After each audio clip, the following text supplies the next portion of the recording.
ليظهره على دين كله وكفى بالله شهيدا أشهد أن لا إله إلا الله وأشهد أن محمدا عبده ورسوله اللهم صل على سيدنا محمد وعلى آل سيدنا محمد وعلى آله وصحبه أجمعين أما بعد. Yang saya hormati Ketua DKM Masjid Al-Muhajirin Pak Bibin beserta jajarannya, yang saya hormati para sesepuh, para tokoh ulama, hujaj, wabil khusus jamaah sekalian yang senantiasa istiqomah dalam kajian pagi, kajian subuh, berikut dengan sholat subuh yang berjamaah. Mudah-mudahan ini sebagai salah satu thariqah, salah satu sarana untuk mengantarkan gampangnya kita masuk ke dalam surga Allah Subhanahu wa Ta'ala. Ya Allah ya Rabbal Alamin. Pagi ini kita kajian tafsir surat Al-Baqarah baru ayat ke 82 dan 83. Ya, alhamdulillah, pelan-pelan aja. Udah ada setahun? Udah ada. Tapi tiap pertemuannya satu ayat atau dua. Ya, alhamdulillah. Saya baca terlebih dahulu. A'udzubillahi minasyaitonir rajim. Bismillahirrahmanirrahim. Walladzina amanu wa 'amilus shalihat ulaika ashabul jannah hum fiha khalidun. Al-Baqarah ayat 83-nya. Wa idh akhadna mitsaqa bani Israil la ta'buduna illallah wa bil walidayni ihsana wa dzil qurba wal yatama wal masakin wa qulu lin-nasi husna wa aqimus shalah wa atuz zakat tsumma tawallaytum illa qalilan minkum wa antum mu'ridun. Sadaqallahul azim. Jadi di dalam ayat ini, setelah peringatan-peringatan terhadap orang-orang yang kafir dan kufur dan menentang Allah Subhanahu wa Ta'ala, ada kabar gembira. Bagi siapa kabar gembira itu? Bagi orang-orang yang beriman. Walladzina amanu wa 'amilus shalihat. Jadi orang-orang yang beriman dan mengerjakan amal-amal saleh, ulaika ashabul jannah, mereka adalah penghuni yang surga Allah Subhanahu wa Ta'ala. Hum fiha khalidun, jadi mereka pun kekal di dalamnya. Nah, akan kita kupas. Ada keimanan, ada amal saleh. Jadi ada dua tiket untuk bisa masuk surga itu. Satu, dasarnya adalah iman dan ketakwaan kepada Allah Subhanahu wa Ta'ala. Yang kedua, tiketnya itu adalah amal soleh.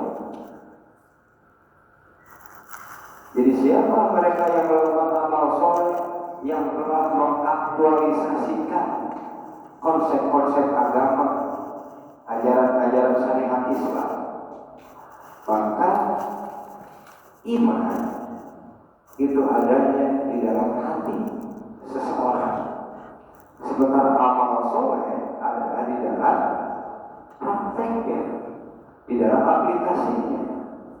Maka bisa kita kenal bahwa ajaran Islam itu bisa secara konseptual dan bisa secara aktual.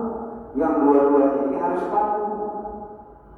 Kalau mampu beriman saja, tidak melakukan amal soleh seperti sholat, si penting cabing gitu, nah ini tidak mampu.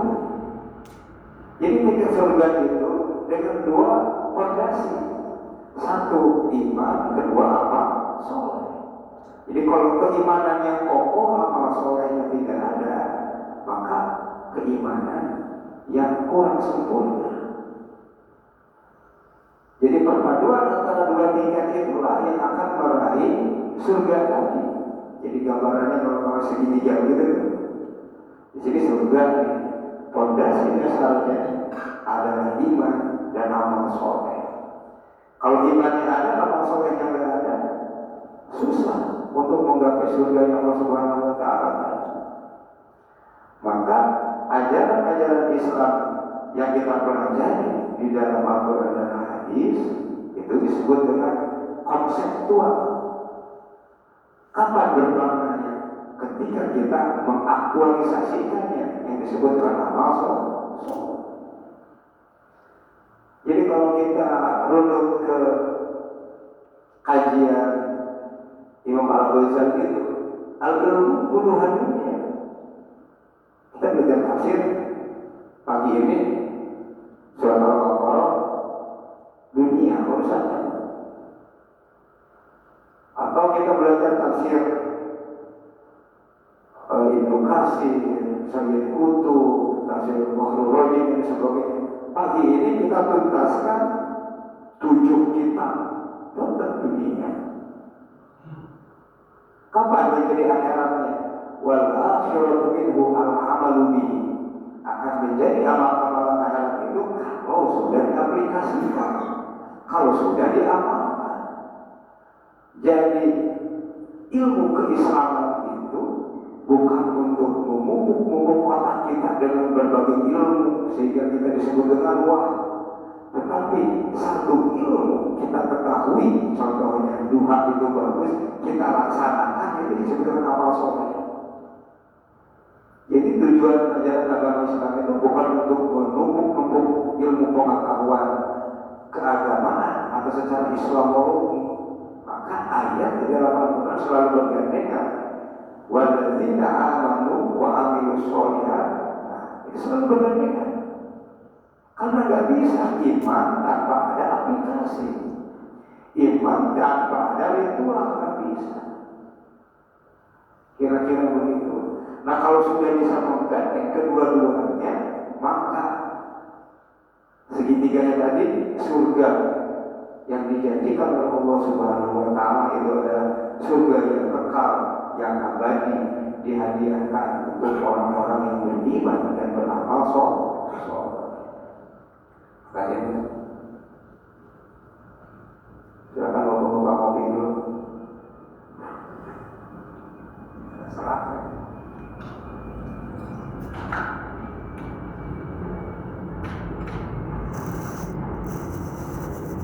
Yang kedua, apakah semua amal itu disebut dengan amal soleh? Enggak.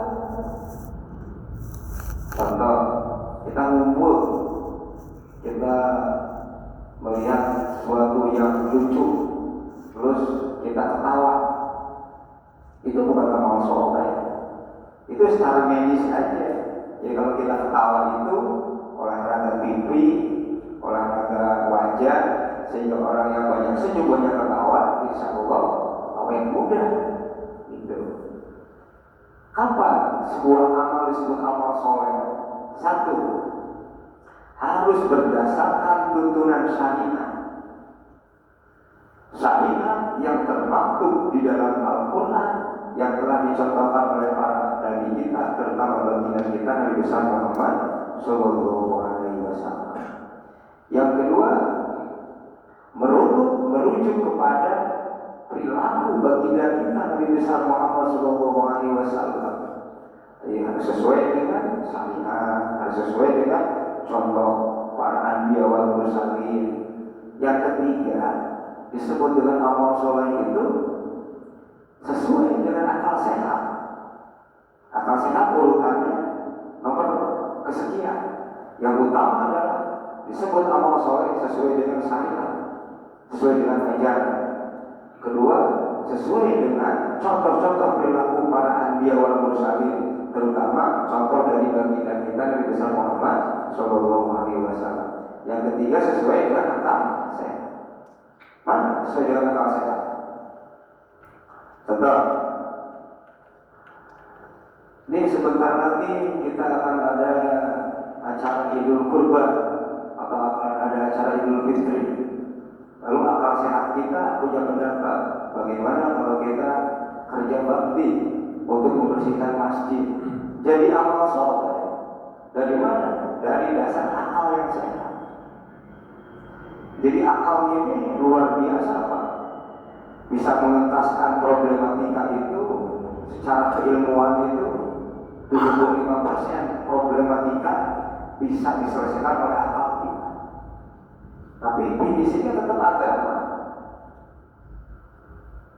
Mengapa harus agama? Ya tadi harus beriman dan beramal soleh tadi. Jadi itu adanya di agama. Kayak gini, agama bisa menjawab dan bisa menuntaskan problematika yang tidak bisa dijawab oleh ilmu pengetahuan. Contoh kalau Pak Susanto sakit gigi, beli obatnya, obat sakit gigi kan? Iya. Kalau nggak konsul ke dokter, kenapa nih gigi saya bolong-bolong? Kata dokternya jawabannya, ya wajar lah, jangan juga dipakai bolong-bolong juga. Ya. Kita sakit perut, beli obat sakit perut. Tapi ada sebuah tantangan yang tidak bisa dijawab ilmu pengetahuan, harus dijawab oleh agama.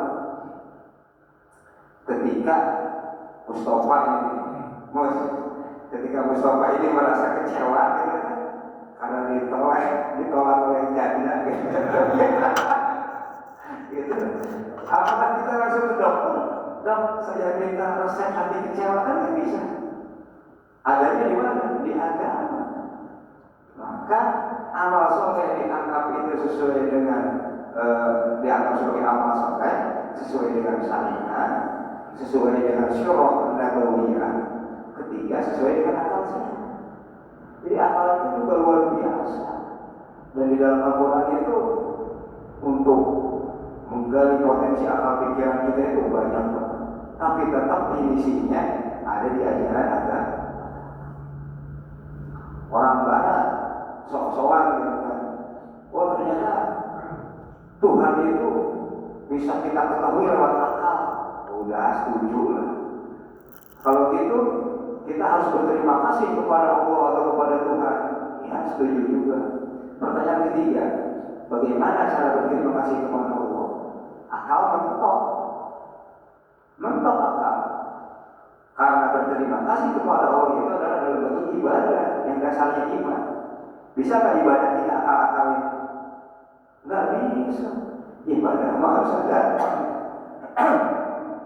Ibadah mah harus ada contohnya. Dari siapa? Dari Pak Anbiya wal Mursalin, para salafus saleh, para ulama. Nggak bisa kita bentuk-bentukkan sendirinya. Kira-kira begitu. Semua problematika secara keilmuan bisa 75% dituntaskan oleh akal.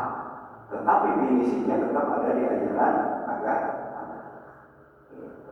Maka tadi jauh-jauh Imam Al-Ghazali al-ilmu puluhan dunia. Nah, semua ilmu tetap buat urusan dunia. Ilmu tafsir ini gimana? Ilmu hadis sama. Wal akhiratu minhu al-amalu bihi. Kapan menjadi amal akhirat? Kalau sudah diamal. Gitu. Wal amiluna quluha habaun. Nah, berarti nih, memang suka mengkritik Imam Ghazali itu. Tapi tetap katanya yang beramal juga bagaikan bumi. Illa al-mukhlisun. Kecuali mereka yang ikhlas. Nah itu kata kuncinya itu. Wa nasu quluha mauta. Dan kita mah sebagai manusia biasa itu hampir kurang greget, hampir kurang ada manfaatnya. Illa al-ulama, kecuali mereka para alim ulama, banyak manfaatnya. Tapi kata Imam Ghazali kritik juga, wal ulama sukaro, tapi kadang ada ulama juga yang mabuk. Mabuk apa kira-kira kalau ulama? Mabuk kekuasaan, mabuk jabatan, mabuk akan nama baik. Illa al-amiluna mukhlisun, kecuali ulama yang konsisten mengamalkan. Nah, jadi sebuah ilmu jadi amalan akhirat itu adalah ketika sudah diaplikasikan. Kalau masih di otak itu keilmuan dunia.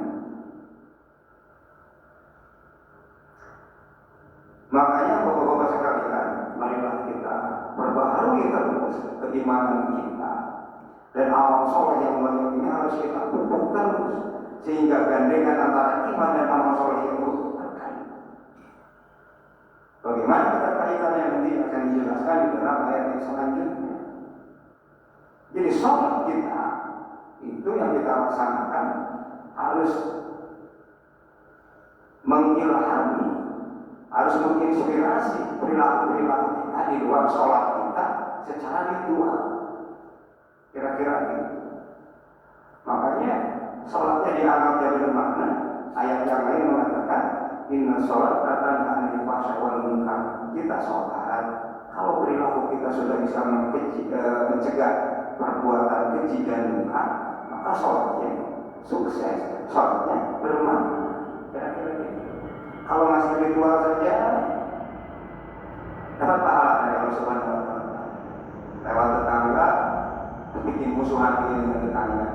Artinya sholatnya belum kita bisa bawa dalam rangka kehidupan kita sehari-hari. Kita baru bisa sholat ketika kita di dalam masjid.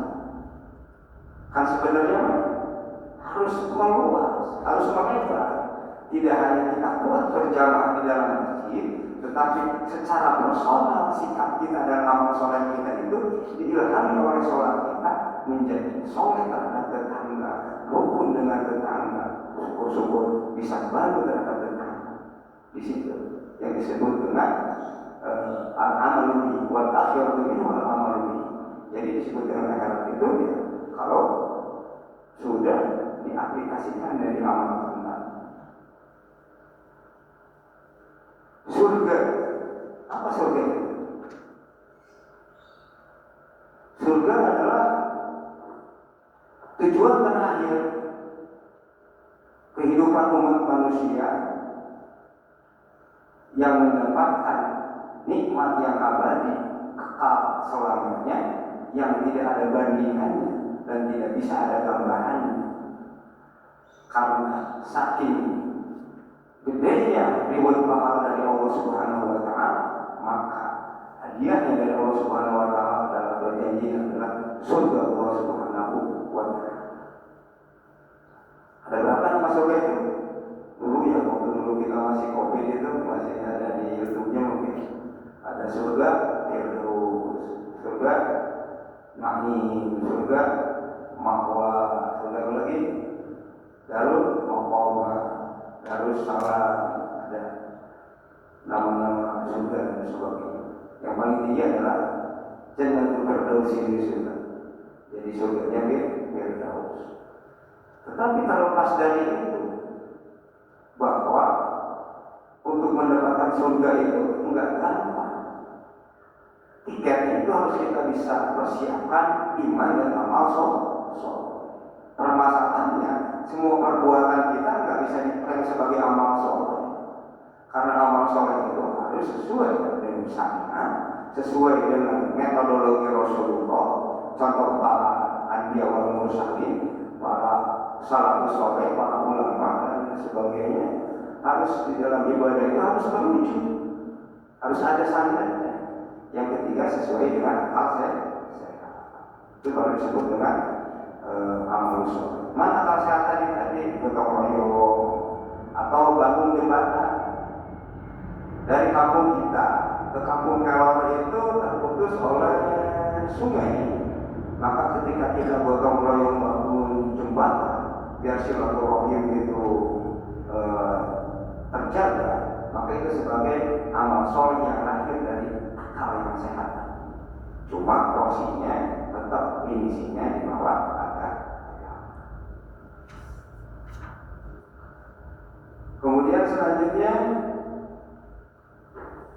ayat 83-nya, wa idza akhadna mitsaqa bani Israil la ta'buduna illallah. Dan ingatlah ketika kami mengambil janji dari Bani Israil, jangan beribadah kecuali hanya untuk Allah Subhanahu wa Ta'ala. Satu. Yang kedua, wa bil walidaini ihsana. Dan kita harus melakukan kebaikan kepada kedua orang tua. Wa zil qurba, kaum kerabat, wal yatama, orang-orang miskin, orang yatim, wal masakin, dan juga orang-orang miskin, wa qulu linnasi husna, dan kita harus memperbanyak perkataan-perkataan yang baik untuk segenap manusia. Wa aqimus shalah, dan dirikanlah salat, wa atuz zakat, dan dirikanlah tunaikanlah zakat, summa tawallaitum illa qalilan minkum wa antum mu'ridun. Tetapi kebanyakannya kamu berpaling, wahai Bani Israil, wa antum mu'ridun, kecuali hanya sedikit dari kaummu dan kebanyakannya berpaling dariku. Jadi Bani Israil itu telah diikat oleh janji jangan menyekutukan Allah. Kalau beribadah harus kepada Allah Subhanahu wa Ta'ala. Nah sekarang beribadah kepada Allah Subhanahu wa Ta'ala itu bentuk penghambaan, bentuk penghambaan kita, bahwa kita itu hanya tugasnya beribadah kepada Allah Subhanahu wa Ta'ala, tidak kepada yang lain. Berarti bagaimana ibadah yang ikhlas itu adalah orang-orang yang beribadah yang tidak menyekutukan Allah Subhanahu wa Ta'ala. Murni ikhlas karena Allah Subhanahu wa Ta'ala. Yang kedua, wabil walidaini ihsan. Apa ihsan itu? Ada apa ihsan yang namanya? Jadi ihsan itu tingkat tertinggi di dalam beribadah. Karena konsep Rasulullah, al-ihsanu an ta'budallaha ka'annaka tarahu wa illam takun tarahu fa innahu yaraka. Jadi konsep ibadah itu, kalau kita sholat, bisa nggak seolah kita sedang melihat Allah? Wah nggak bisa, memang nggak bisa, karena kita masih ranahnya ranah awal, ranahnya ranah syariat. Berarti opsi yang kedua, kalau itu nggak bisa, fa innahu yaraka. Jadi ingatlah ketika kita sholat, sesungguhnya Allah melihat kita. Maka pas kita sholat, nggak lagi memperhatikan yang kanan kiri kita, fokus saja kepada Allah Subhanahu wa Ta'ala. Nggak bisa kita melihat tasbih tetangga kita itu warna apa, nggak bisa lagi. Karena apa? Kita sedang beribadah bahwa kita yakin dilihat oleh Allah Subhanahu wa Ta'ala. Dan itu adalah ibadah yang tingkat-tingkatnya yang tertinggi. Kemudian ada rahasia-rahasia di dalam ihsan itu. Satu, merasa diawasi oleh Allah Subhanahu wa Ta'ala yang disebut dengan aspek muraqabatullah. Kalau gitu kita bawa, kita dagang, berarti jujur. Yang kedua, kita hati-hati. Yang ketiga, kita menerima kritikan. Berarti sholat kita yang kita laksanakan, kita bawa ke ranah pasar. Tidak hanya ritual kita berjamaah, tapi rahasia-rahasia ihsan dan rahasia sholat udah kita bawa di dalam kehidupan kita sehari-hari. Karena tadi konsepnya menjadi bermakna itu kalau udah kita amalkan. Sholat atau sholat di ilmu kita laksanakan secara berjamaah, dapat pahala itu jadi akhirat. Nah kalau kita bawa ke dalam ranah kehidupan kita sehari-hari, bahwa kita itu sholat tidak bisa dibatasi dalam masjid saja, tapi pengaruh-pengaruh sholat harus bisa membawa di dalam kehidupan kita sehari-hari. Itu lebih afdol, itu lebih sempurna, lebih bermanfaat lagi. Bahkan amalan-amalan akhirnya selalu dapat. Terus apa lagi yang ada dalam rahasia ihsan itu? Selalu ikhlas dan khusyuk. Walaupun ikhlas itu kadang-kadang kita seperti memegang bola api, kadang-kadang kuat, kadang-kadang ikhlas, kadang-kadang. Tetapi laksanakanlah segala sesuatu, nanti ikhlas akan lahir dengan sendirinya. Dan makom ikhlas satu sama lain tentu itu adalah berbeda. Ada orang yang bisa cepat menggapai ranah ikhlas dengan sejatinya dan khusyuk dengan sejatinya, tapi tanpa latihan-latihan itu adalah percuma. Yang ketiga, rahasia ihsan itu meningkatkan kualitas ibadah kepada Allah Subhanahu wa Ta'ala. Dan yang terakhir adalah mendekatkan diri kita kepada Allah Subhanahu wa Ta'ala. Jadi orang-orang Bani Israel disuruh menyembah selain kepada Allah. Jadi harus Allah, nggak boleh menyembah yang lain. Jadi menyembah yang lain itu udah dianggapnya disebut dengan kemusyrikan, disebut dengan kezaliman, disebut dengan kekufuran. Maka janji terhadap Bani Israel ini adalah mereka disuruh menyembah Allah. La ta'buduna illallah, jangan beribadah kecuali hanya untuk Allah. Yang kedua, berbuat ihsan kepada kedua orang tua, kaum kerabat, yatim dan miskin, maupun nasi husna. Nah, kaum kerabat itu siapa? Ada dua, kaum kerabat secara nasab dan kaum kerabat secara kita hidup bertetangga. Jadi tetangga kita itu adalah kerabat kita. Jadi kalau tetangga kita yang sakit, kita duluan yang nolongnya, masa nolong tetangga yang jauh. Jadi kaum kerabat itu ada dua, satu kaum kerabat berdasarkan nasab atau darah, kakak, adik dan sebagainya, paman gitu, oke lah. Tapi ada juga kaum kerabat berdasarkan tempat kita tinggal. Tetangga kita itu adalah kerabat kita. Wal yatama wal masakin, nah ini sudah sering dibahas. Wa qulu linnasi husna, dan banyaklah perkataan-perkataan yang baik untuk segenap manusia. Sekarang ada lagi. Wa aqimus shalah, dan dirikan sholat. Apa rahasia-rahasia di dalam sholat itu? Kalau Imam Al-Ghazali mengatakan as-shalatu tuhratun lil qulub min adnasi dzunub wa istiftahil babil ghuyub. As-shalatu mahallul munajat wa ma'dinul musaffa. Kemudian tatabi'u fiha ma yadinul asraf wa tasbutu fiha sawarikul anwar. Jadi menurut Imam Al-Ghazali itu salat ini adalah pembersih hati. Jadi kalau pembersih hati berarti ketika kita bertetangga, bermasyarakat, berdialog dengan yang lain, emang hatinya bersih, perkataannya tidak menyinggung orang lain dan sebagainya. Bersih hati dari apa? Kotoran-kotoran dan dosa. Bahkan sholat ini adalah pembuka bagi pintu rahasia-rahasia gaib. Jadi jangan-jangan kalau orang sholatnya sudah makomnya ihsan, makomnya sudah ma'rifat, ada pintu-pintu gaib yang Allah buka, rahasia-rahasia min asrar atau rahasia-rahasia yang tersembunyi Allah berikan kepada orang tersebut. Nah sekarang kenapa kita belum? Karena kita melaksanakannya masih dalam tahap pelaksanaan yang dasar. Asal bisa, gitu. Tapi itu pun bukan keren. Apalagi berjamaah subuh, mengkok atau mensolat subuh di jamaahnya.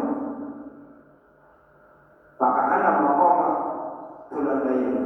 Jadi orang-orang yang melaksanakan sholat subuh berjamaah itu seolah-olah dia melaksanakan sholat semalam penuh. Pahalanya itu besar sekali. Apalagi kalau sholat itu udah berfungsi tadi sebagai pembersih jiwa tadi. Nah kira-kira gitu ada beberapa rahasia-rahasia berapa harus sholat dan sebagainya.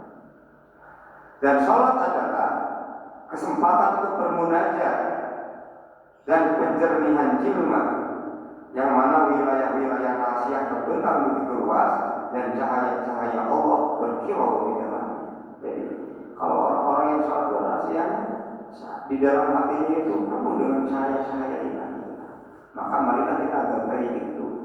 Jadi kalau dulu kita belajar sholat, terus rukun sholat, nah sekarang dengan tafsir ini mulai mengungkap rahasia-rahasia di balik sholat tadi. Maka menurut pendapat Imam Al-Ghazali tadi apa? Saya baca lagi. Sholat adalah satu, sebagai pembersih hati dari kotoran-kotoran dosa. Kedua, membuka pintu bagi rahasia-rahasia gaib. Yang ketiga, sholat juga adalah sebagai sarana untuk bermunajat kepada Allah Subhanahu wa Ta'ala. Yang keempat, sebagai pencernihan jiwa, yang mana akan terbentang luas cahaya-cahaya tersebut di dalam qalbu, di dalam hatinya orang-orang yang sholat. Maka ada beberapa rahasia-rahasia ternyata, dan sekarang kita baru berani mulai mengungkapkan itu. Selanjutnya, wa'atu zakat, dan mereka ditugaskan untuk menunaikan zakat. Apa rahasia-rahasia yang terkandung di dalam zakat? Satu, pembersih harta dan persucian jiwa. Jadi dengan zakat itu harta kita dibersihkan, dipindisin, dan jiwa kita disucikan. Yang kedua, orang-orang yang sedekah dan orang-orang yang selalu zakat itu terhindar dari kemiskinan. Karena pengertian dari zakat tadi adalah atannya. Tannya itu dalam berkembang. Jadi kita sedekah terhadap orang miskin. Apa yang terjadi? Doa dari orang-orang miskin yang tamat tadi, yang berdoa kepada Allah yang tidak ada kalinya, akan berbalik kepada kita dengan maksimal. Maka ada beberapa rahasia-rahasia di balik perintah-perintah Allah Subhanahu wa Ta'ala. Kemudian apa lagi? Jelas memperoleh pahala. Yang ketiga dari zakat dan sedekah itu adalah mencegahnya bencana. Tadfa'ul bala. Jadi kalau banyak bala, banyak bencana dalam suatu daerah itu banyak sedekah, banyak zakat. Yang terakhir adalah meningkatkan kualitas keimanan. Nah, kembali lagi. Jadi dengan zakat, dengan sholat, kualitas keimanan itu biar kokoh sehingga beramal soleh. Jadi segitiganya iman, amal soleh, ke atasnya adalah surga Allah Subhanahu wa Ta'ala. Maka mudah-mudahan aja lah kita masih jaga iman Allah Subhanahu wa Ta'ala, amal soleh kita semakin banyak sehingga kita gampang masuk ke dalam surga Allah Subhanahu wa Ta'ala. Amin ya Allah ya Rabbal alamin. Itu aja pagi ini mah. Intinya surga. Sama kalau kita ngopi juga sering jadi surga. Adanya simbol ini mana? Kurang lebih saja. Barangkali kalau ada